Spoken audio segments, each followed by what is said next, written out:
Est-ce que vous aussi, vous avez une bibliothèque Steam pleine de jeux jamais terminés, des cartouches Switch jamais finis, des jeux PS5 achetés en promo et oubliés?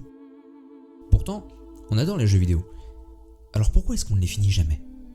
Eh bien, aujourd'hui, on explore les vraies raisons derrière cette tendance et comment y remédier.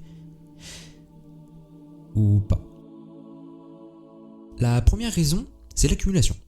Entre les soldes Steam, les abonnements comme le Game Pass et les promos PlayStation, on achète, mais on ne joue pas. Résultat, une liste de jeux qui s'allonge et la pression de devoir tous les finir. Sauf que c'est impossible. Et c'est normal. Avec le temps, les jeux nous ont habitués à acheter, mais pas forcément à finir. Dans mon cas, j'ai plusieurs centaines de jeux sur ma PS5.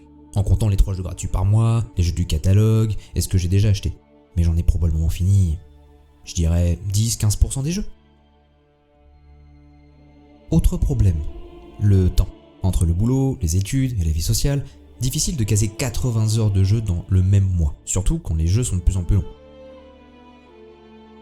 En 97, Mario 64 se finissait en 20 heures pour le faire à 100%. Aujourd'hui, des jeux comme Assassin's Creed Valhalla demandent 60 heures, juste pour finir l'histoire principale. Pas étonnant qu'on décroche.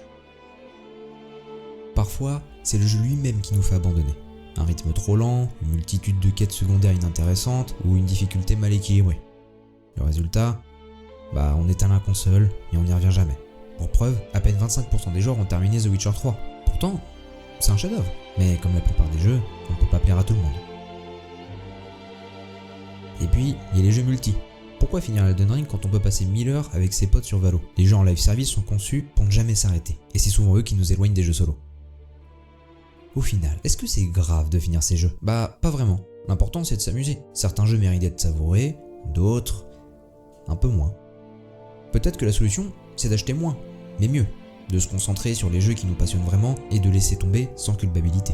Dans mon cas, j'aime les jeux solo. Que ce soit les jeux qui durent 10 à 50 heures, si j'accroche, je continue.